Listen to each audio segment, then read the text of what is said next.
Here we All right. So, Yechezeqel, reaching the throne. We've been looking at Yechezeqel for the last, 2.5 months. There's 16 parts of it, so we finally reached the culmination of all the good stuff. Now, our study of the first chapter of Yechezeqel, like we just said, has been extensive. We must be prepared both in mind and in spirit to be able to perceive clearly the throne of Yahuwah, who is our Elohim. And the 16 preceding studies, hopefully, have illustrated the changes that we need to take. Do what?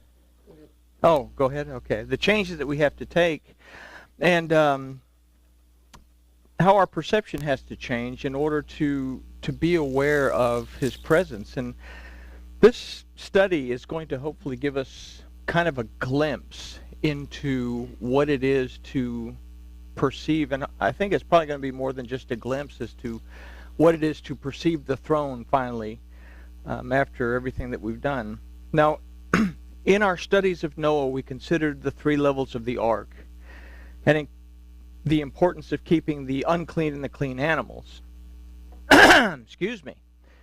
We learned in this that we have to acquire knowledge, then wisdom and understanding in our ability to separate the things of Yahuwah, who is our Elohim, from the things of Satan. This study is a radical departure from the way that these verses of Ezekiel have been taught, and hopefully they're going to illustrate to us what it is to acknowledge, to truly acknowledge the authority and the power of Yahuwah, our Elohim, in our lives, and what happens to us when we do. So before we take a look at these verses in Yechezeqel, we have to back up and we have to take a look at Bereshis.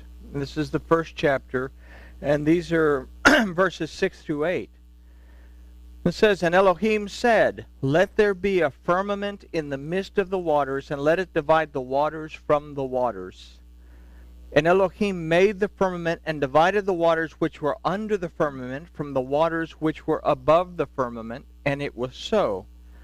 And Elohim called the firmament heaven, and there was evening and there was morning, a second day." It is not possible for us to understand the prophets and the writings without first understanding the Torah itself.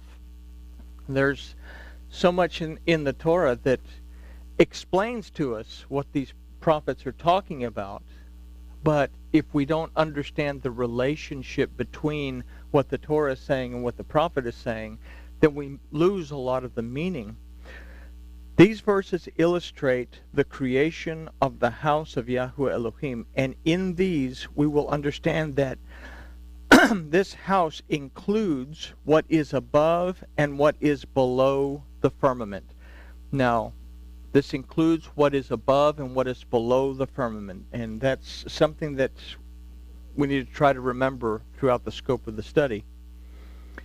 The second day, which is an illustration of Beit, that means both house and division. This is important because we have learned from the word Bereshis in the first verse of Bereshit that the word over the house has the authority. And that's something that we need to also hold on to, that the word over the house has the authority. And if we say that the house is made up of the waters above and the waters beneath the firmament, that the word has the authority in both of those places. So, it is these verses that we must understand in order to truly understand what's being spoken of here in Yechezeqel. The waters above are separated from the waters below, yet it is the firmament that unites them. Let's also keep that in mind. The waters below are the instruction found in the Torah and the faith to observe and find life in them. And the waters above the firmament is the judgment of Yahuwah Elohim based on His Torah and the redemption, deliverance, and restoration that is poured out through the firmament and onto humankind. Now, when both of these are in agreement, we are one house. We are echad. And that's something to keep in mind. In understanding these concepts, we can begin to take a look at the final verses of Yechezeqel. We start in verse 22 of chapter 1 that says, "And over the heads of the living creatures there was the likeness of a firmament, like the color of the terrible ice stretched over their heads above." I'd like to know what terrible ice looks like. So we begin our final look at Yechezeqel with the word udemut, that means likeness, but it also means thought and imagination. It is the likeness of a firmament, which is the word rakia, that means not so much a separation, but it actually means an extended surface that is raka. Raka is the root of rakia that means to be overlaid, and this extended surface is overlaid on the earth. So with all this in mind, let's consider Isaiah 55, 6 through 11. It says, "Seek you Yahuwah while he may be found. Call you upon him while he is near. Let the wicked forsake his way, and the unrighteous man his thoughts, and let him return unto Yahuwah. And he will have compassion upon him, and our Elohim, for he will abundantly pardon. For my thoughts," and this is Elohim speaking, "for my thoughts are not your thoughts, neither are your ways my ways, says Yahuwah. For as the heavens are higher than the earth, so are my ways higher than your ways, and my thoughts higher than your thoughts. For as the rain comes down and the snow from heaven, and returns not there, but waters the earth, and makes it bring forth and bud, that it may give seed to the sower and bread to the eater, so my word be that goes forth out of my mouth. It shall not return to me void, but it shall accomplish that which I please, and it shall prosper in the thing to which I sent it." So it will accomplish that which I please. So let's hold on to that idea as well. But in this, his ways are not our ways. His thoughts are not our thoughts. This is why we consider Shin, that we have our point of view based on our perception. But it doesn't always line up to Yahuwah Elohim's point of view. So, his word, his Torah, contains the thought and the imagination of Yahuwah Elohim. And it is the extended surface that overlays the realm of humankind. Now, without the word of Yahuwah, life cannot exist. Existence came to be through his word. He spoke life into existence. So without the word, we can't exist. Now, it is through his word that we are connected to him. The firmament is a type for the or representation of Yahshua, the word and the light of Yahuwah Elohim, and it is through Yahshua that we find the way, the truth, and the life. The firmament in Bereshis 1:8 is also called heaven, which is the realm of Elohim. Now, we'll talk more about the realm of Elohim. We mentioned in past studies that Eden was part of the realm of Elohim. And that's something that we need to hold on to and understand, that that was supposed to have expanded to where it was all one house, but it didn't expand. So Eden is part of the realm of Elohim. Now, it rained 40 days and 40 nights so that we might be transformed by the word. And 40 plus 40 is 80, which is Pei, that represents the word and the voice of Yahuwah. In the story of Noah, we read that the firmament was opened and the waters from heaven poured themselves out on the earth. It wasn't the rain that killed humankind. It was their drowning in disobedience to and a distortion of the word of Yahuwah Elohim that killed them. So we go back to the verse that we have formulated an idea that the likeness of a firmament represents the thoughts and the imaginations contained in the Word, the Torah of Yahuwah Elohim. Now we move on to the next two words, which are al rashai. Al is used to say over, but it also means according to and on account of. It also means in consideration of. Rashai is used in the verse to say upon the heads, but its root rosh also means authority as well as a ruler. The next word is hachaya, that in the verse it's used for living creatures. Again, in this verse there's no word for creatures. This word hachaya simply means the living or that which exists. And the verse says that the likeness of the firmament was over the heads of the living creatures. So we have formulated the idea that the firmament that is the realm of Yahuwah Elohim represents His Word, and in His Word are contained His thoughts and imaginations. It is this that has authority over the living, and more important than this, over existence itself. This includes our existence and our lives. Now, in past studies, we stated that the throne was a representation of the power and the authority of Yahuwah Elohim. And it is here that we are given a glimpse of that authority. The verse describes the firmament as being like the color of terrible ice. There's that terrible ice. It's just terrible stuff. Where do they come up with this? The word used for color is ke'ain, that from its root ayin means eye more than it means color. This is also a representation of Elohim's ability to perceive us, and as Joshua said, count every hair on our heads. The word for terrible is hanorah, that actually means to fear, to be in reverence of, to be inspired by, and to stand in awe of. Considering this, a question can be posed. And here's a question that we should really consider on a regular basis.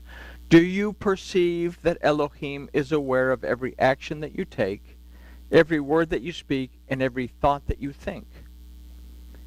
If so, then having a healthy fear and a reverence to Yahuwah Elohim is or should be the effect. We can be inspired to act and live in agreement with His Word as we stand in awe of His majesty. We recognize the throne, in other words, of Yahuwah. The next word is a curious word, but one that gives us a very precise idea of how close Elohim is to us. And this word is hakerach. In the verse, it's used to say or mention the word ice. But literally, kerach means to be bald. And it's an idea that we stand naked before Elohim, regardless of what we may be wearing. Now, myself, I wear a hat whenever I go out of the house. And the hat, for me, serves as a reminder that Elohim is watching me in everything I do. And it's something that helps me to understand, hey, you need to pay attention to what's going on. So, He is intimately close to us, whether we recognize it or not. The balance of this verse says, stretched forth over the heads above.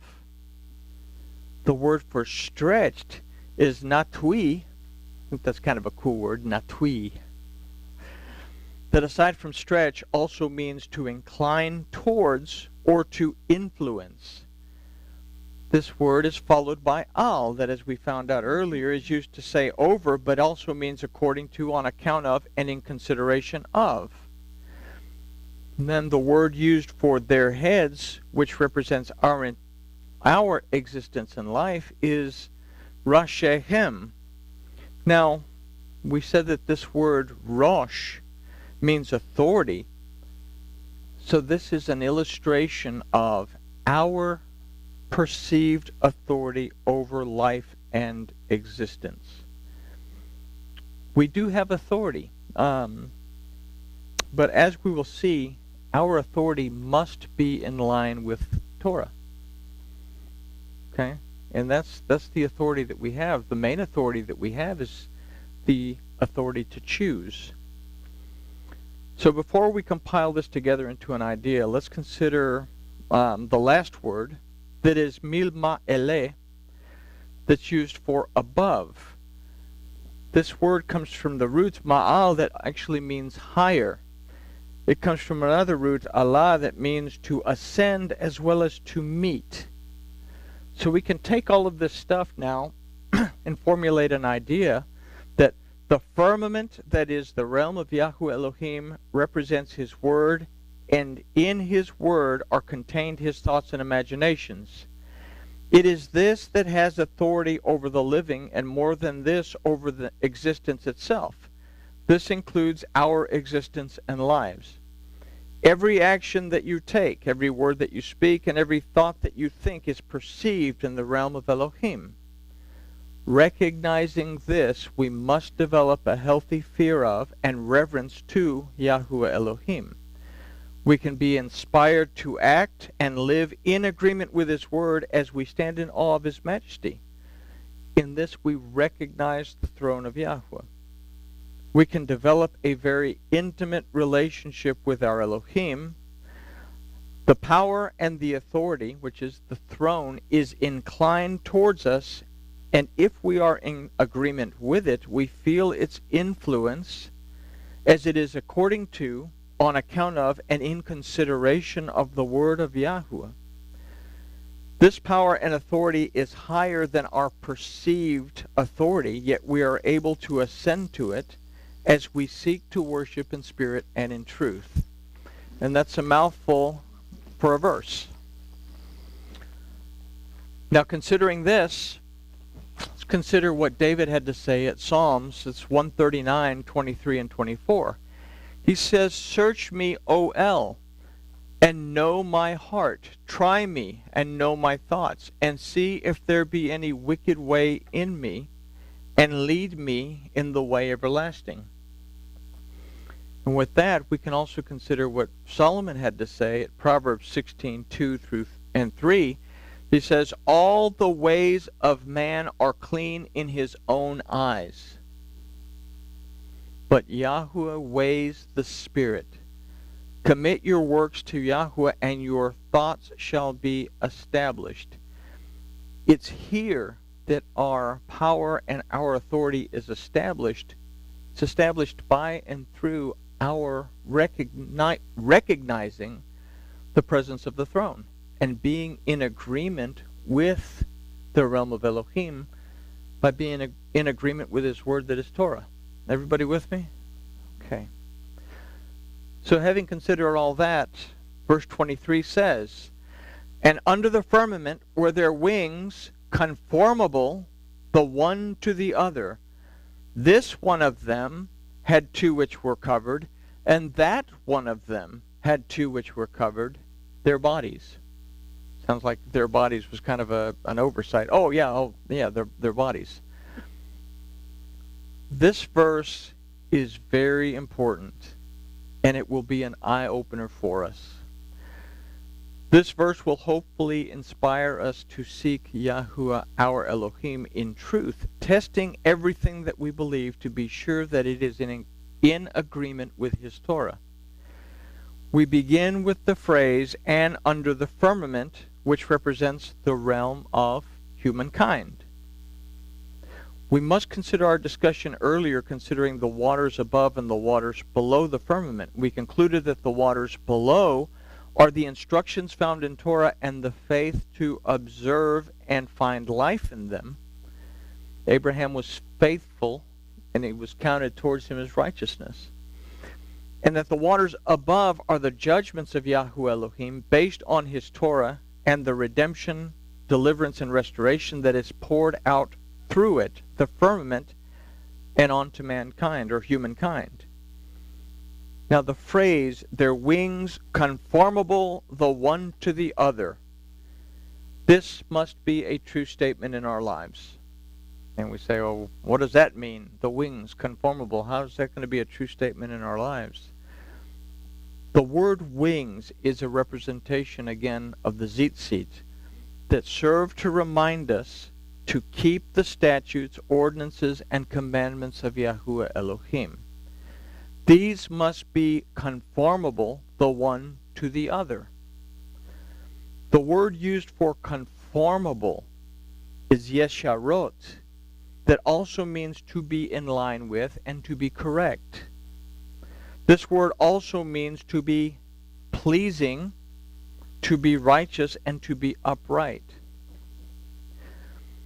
That these must be conformable the one to the other tells us that the waters below must be in line with the waters above in order to be correct, righteous, and upright. Only as such are they pleasing to Elohim. This requires true worship that produces a true and strong spirit from humankind, that is you and I.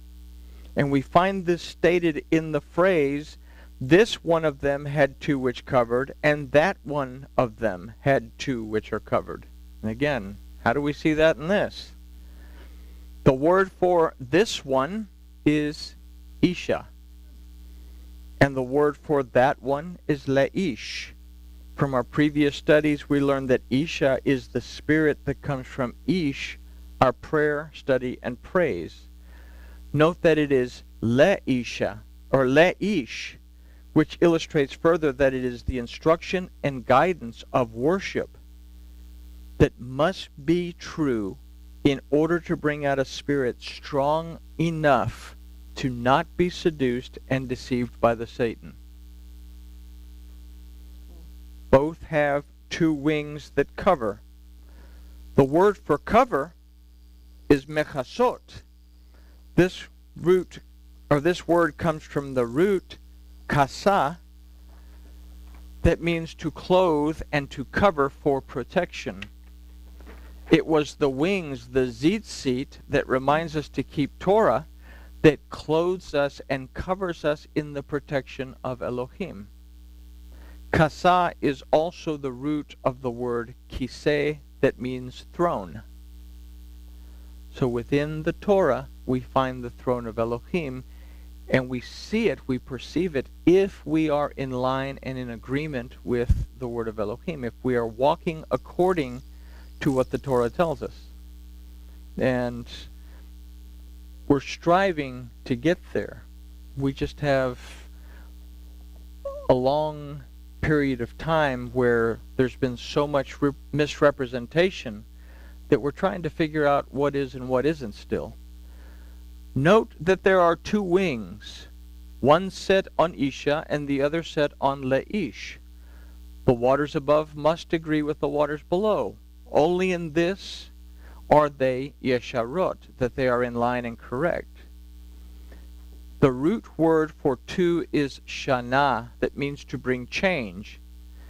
And in this we consider that it is by and through the word of Yahuwah that positive change is brought into our lives. In this, their bodies were covered. The word for their bodies is geviyotayhem, that from its root, geviyah, means a body. Simply that, dead or alive. But very simply put, our physical life, or our existence, as we discovered in verse 22, is dependent on this, both in this life and in the world to come.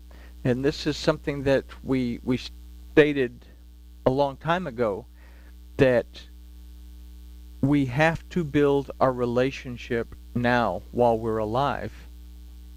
Because once we're dead, it's too late to build the relationship. Once we head towards the world to come or not, it's too late. We have a lifetime to build a relationship with Elohim. Note also that the et in the Hebrew part of this precedes the word geviyotayhem.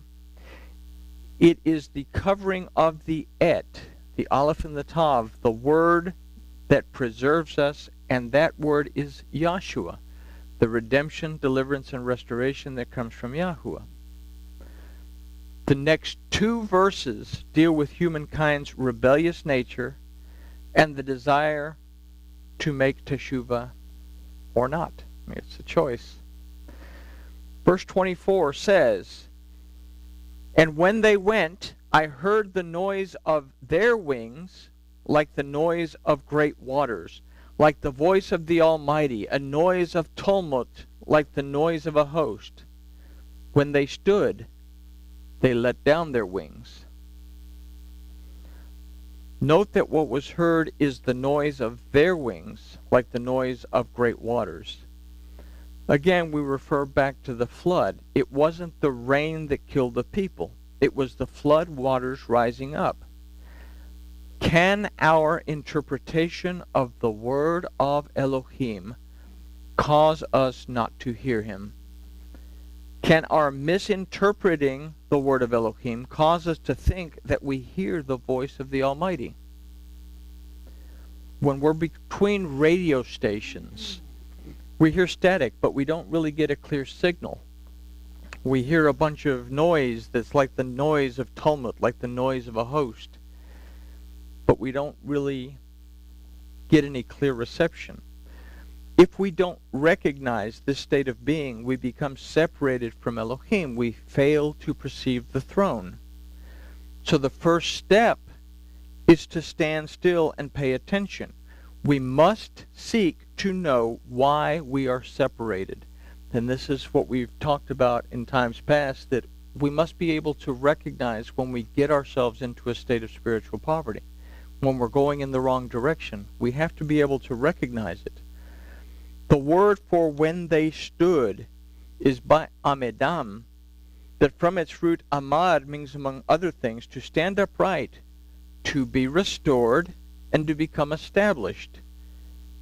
We must recognize when we have gone astray and then turn around in order to be restored, and once again be established by being in agreement with the word of Yahuwah so that we can be upright.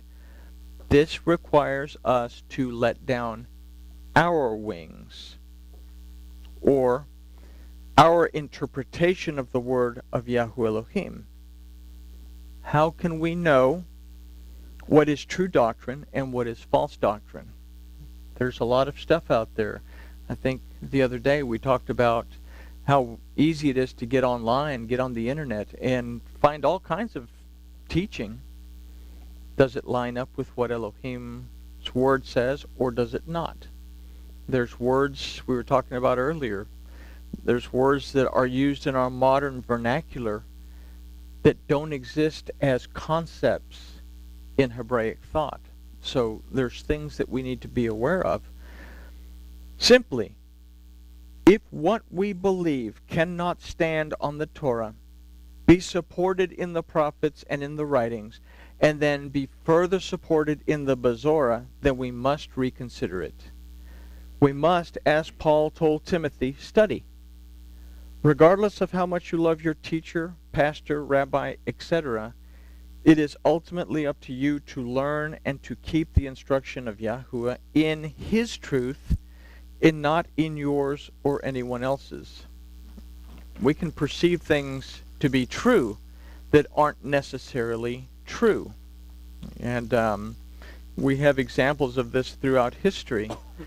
We have, I'll use the example of Hitler. That was probably one of the greatest untruths in history. But yet, from his point of view, what he was doing was true. So we must be able to perceive the truth from Elohim's point of view and then compare it to our truth. And if they don't line up, then obviously Elohim's point of view doesn't need to be adjusted. So perhaps it's our point of view that needs the adjustment. So in this we consider the first psalm that says, "Blessed is the one that walks not in the counsel of the wicked, nor stands in the way of the sinners, nor sits in the seat of the scornful. But his delight is in the Torah of Yahuwah, and in his Torah does he meditate day and night. And he shall be like a tree planted by the rivers of water, that brings forth his fruit in his season. His leaf shall not wither, and whatsoever he does shall prosper. The wicked are not so. And it's interesting, the word for wicked actually means